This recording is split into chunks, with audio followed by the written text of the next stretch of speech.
Olá, eu sou Luciana Lemos, eu sou diretora do Ciclo SEAP. Estou aqui com a Ana Cláudia Eutrópio para a gente conversar um pouco sobre um tema muito familiar para nós psicólogos, que é a sexualidade. Ana. Oi, Luciana. Tudo bem? Tudo jóia? Tudo ótimo. Vamos conversar um pouquinho sobre esse tema que a gente lida com ele desde o momento que a gente entra na faculdade, né? A sexualidade é um tema que é muito estudado no curso de psicologia e é um tema que a gente se depara com ele ao longo da nossa carreira, quando a gente atende clinicamente, enfim, em todos os contextos da vida, mas principalmente no consultório, que é algo que essas queixas relativas à sexualidade, os conflitos relativos à sexualidade, eles são muito comuns, eles aparecem com muita frequência. E quando a gente estuda baseado em textos muito antigos, né? Se a gente pode dizer assim, porque muita coisa, embora antiga, continue muito atual, né? Então a gente começa estudando lá o Freud, né? Os ensaios sobre a sexualidade e tudo mais, mas o tempo evoluiu, os conceitos evoluíram. E como é que está o estudo da sexualidade hoje? O que é diferente daquele tempo do momento atual? Luciana, eu acho que tem um campo dentro das discussões de sexualidade que é o campo da sexologia. O campo da sexologia, ele vai tratar dos problemas relacionados à sexualidade, como disfunção erétil, anorgasmia, questões que se manifestam na vivência da sexualidade e que o campo da sexologia tem desenvolvido uma série de conhecimentos para dar conta disso, né? Um outro campo, vamos dizer assim, da intervenção em sexualidade na prática clínica é a percepção de que as mudanças nas vivências da sexualidade, que tem a ver aí com as mudanças pautadas pelos movimentos sociais, pela vida contemporânea, o movimento feminista que muda o jeito de ser mulher, a possibilidade da vivência da homossexualidade, da bissexualidade e mesmo a maior visibilidade da transexualidade nos dias de hoje também tem colocado para nós da psicologia outros desafios, né? É preciso que a gente vá entendendo e vai observando o mundo contemporâneo, quais são as questões que estão mudando, porque começam a chegar perguntas diferentes, né? Começam a chegar perguntas do tipo, mas eu sou super feminista, tenho clareza disso, mas de repente estou numa relação que eu estou achando que eu estou submissa. E aí você vai ter que lidar com uma problematização, que você o que é para essa figura ser feminista? O que é que ela leu de feminismo?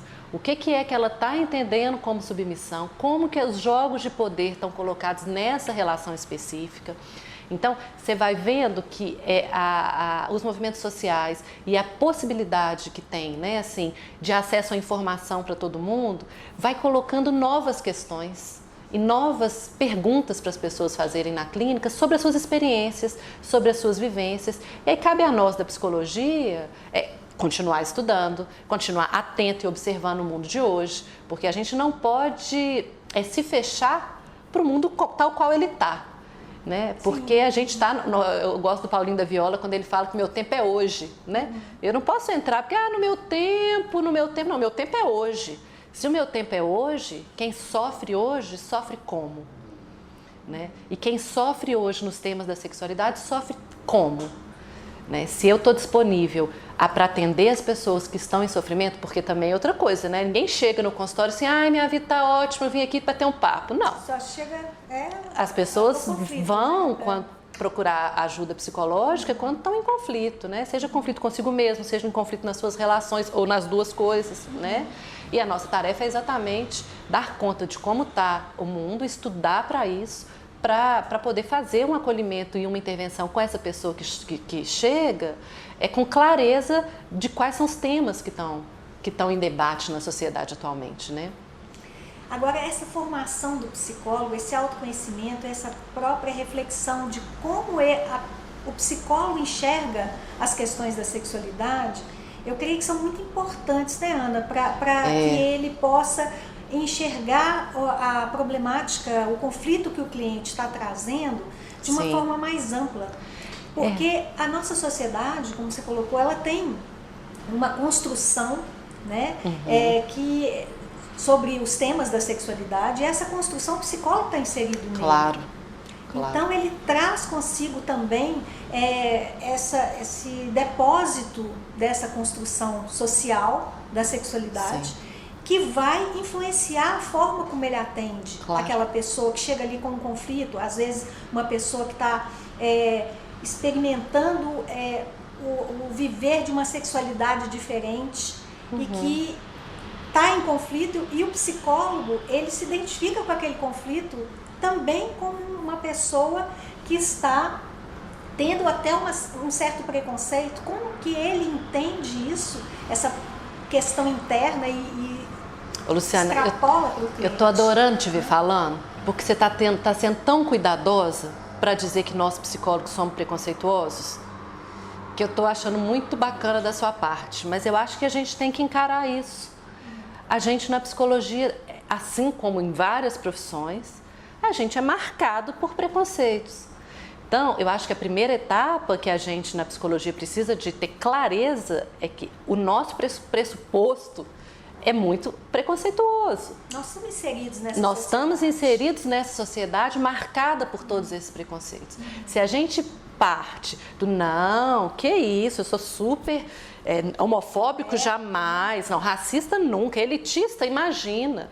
É mais difícil a gente entender os momentos que a gente escorrega nessa estrutura que a gente é socializado, marcada por todos esses preconceitos, para a gente se desconstruir e fazer uma prática profissional que busca uma vivência em uma sociedade mais democrática e mais equilibrada, em que as pessoas tenham mais possibilidade de ser quem são. Eu acho que o compromisso, eu sempre uso esse termo, né, do compromisso ético e político da nossa atuação profissional, e no campo da sexualidade isso é muito forte.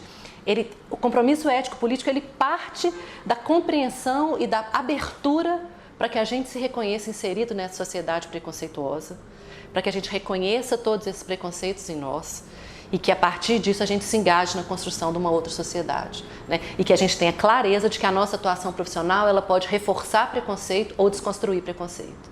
E que dependendo do jeito como eu atuo, eu estou ajudando a mais pessoas sofrerem, pensando coletivamente, né? Estabelecendo o que é normal e o que é anormal, o que é certo e o que é errado, o que é doença e o que é saúde. E a gente vai se investindo desse lugar, enquanto psicologia, de normatizar vivências, e isso, na verdade, produz muito sofrimento. Né? Ou a gente pode ter uma atuação comprometida com a clareza de que sim, tem uma série de preconceitos, estou atento a isso, estou tentando desconstruir, mas estou o tempo inteiro com uma reflexão ética sobre a minha profissão e sobre a minha atuação, sobre que tipo de sociedade eu estou construindo com esse atendimento micro que eu estou fazendo aqui. Que tipo de sociedade eu estou construindo? Uma sociedade em que as pessoas podem ser quem elas são?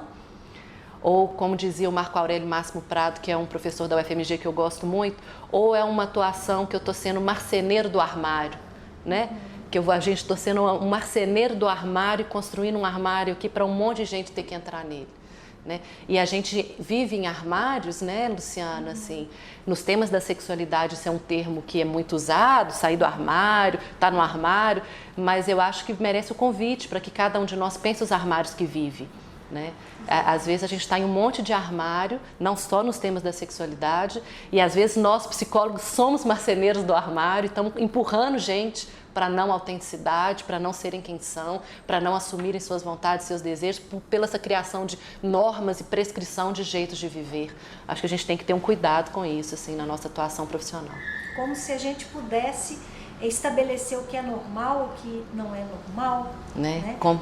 É normal sofrer? É essa sociedade que a gente quer para nós? Uhum. Né? A sua pergunta é muito boa. É normal sofrer? Não é? Uhum.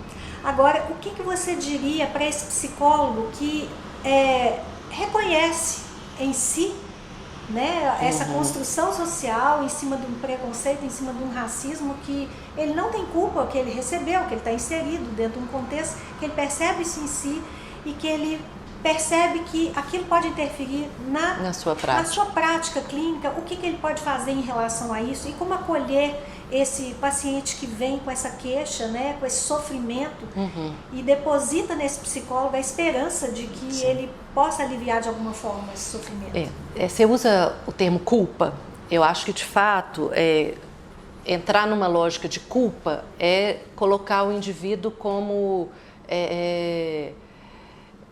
a estrutura, eu sou uma assim, vítima, eu não tenho o que fazer, eu sou uma vítima da estrutura. Eu não acho que dá para a gente entrar na lógica da culpa, mas dá para a gente entrar na lógica da responsabilidade. Né? Uma vez que eu me reconheço racista, o que eu vou fazer com isso? Uma vez que eu me reconheço homofóbica, o que eu vou fazer com isso? Né?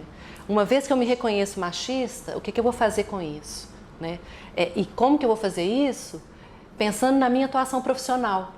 Porque a minha atuação profissional, ela está dentro de um campo que tem uma série de normas, uma série de características da psicologia enquanto ciência e profissão, que não dá para eu simplesmente falar assim, mas eu trabalho assim e eu não quero nem saber, porque eu estou também atuando em nome de uma ciência que é a psicologia.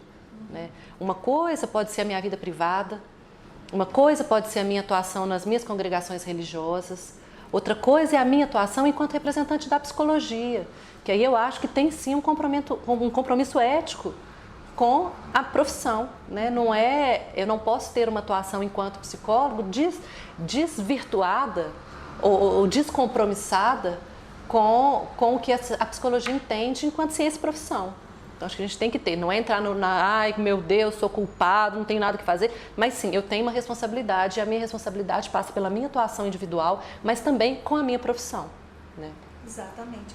E diante nesse perceber essa situação, né, o que você acha que o psicólogo deve fazer? Ele deve encaminhar, ele deve enfrentar e discutir até com o seu cliente o seu posicionamento pessoal, o seu posicionamento, vamos dizer, ideal. Ele deve alertar esse cliente, esse paciente, sobre todas essas questões que envolvem a relação, porque uma psicoterapia envolve relação, não é simplesmente uma máquina que está ali, né, passando o que foi programado para passar, mas a pessoa que o terapeuta conta muito nesse resultado terapêutico, nesse sucesso terapêutico, né, de aliviar essa dor. Então, o que você aconselha? Olha, eu acho que o profissional primeiro tem que estudar. Eu acho que se formar é eterno, né? A outra coisa que eu acho que é muito importante é o psicólogo aumentar o seu contato com a diversidade. Ir em movimentos sociais, entrevistar e conhecer, ir na parada LGBT e ver, observar, né, que a gente chama do teste do pescoço, quantos negros tem na sua convivência em situação de horizontalidade e não em situação de servidão. E começar a entender essas dimensões. E cada vez ampliando a sua vivência e a sua reflexão sobre as situações. Então, acho que formação, ampliar sua socialização com a diversidade, para não ficar num mundinho muito homogêneo. Acho que isso são dois fatores que eu achei essenciais. E, especialmente num atendimento real, né, eu acho que a possibilidade de encaminhamento, claro, quando a gente percebe que a gente está no limite, a gente tem que encaminhar. Que a gente não dá conta, a gente tem que encaminhar. Acho que encaminhamento é sempre uma opção. Supervisão, né, porque às vezes com um profissional mais experiente você consegue lidar, né, e tentar ao máximo pensar assim, que disponibilidade eu tenho para o novo? Porque a proposta da psicoterapia é o encontro com a alteridade. É o encontro com o que é diferente. A psicoterapia não é para ser uma relação entre semelhantes. Senão a gente entra numa lógica de que para eu ser terapeuta eu tenho que ter vivido isso, porque só tendo vivido na pele eu vou saber entender o outro. E não é essa a nossa perspectiva na psicologia. A proposta da psicologia é eu tenho formação e abertura para o encontro com a alteridade, para o encontro com uma experiência que talvez eu não tenha vivido enquanto pessoa, mas que faz parte da minha possibilidade, da minha compreensão profissional de acolher. Né? Então, também a gente se colocar nessa perspectiva que ser psicólogo é estar aberto para a alteridade. Exatamente. Ana, que ótimo, muito esclarecedora a sua entrevista, as respostas que você deu. E eu espero que o psicólogo que esteja nos assistindo, ele realmente abra esse espaço de autorreflexão para que a gente possa colocar a nossa profissão a serviço de uma psicologia que promova a felicidade, que promova o bem-estar, que promova a paz. Muito obrigada, pessoal. Obrigada.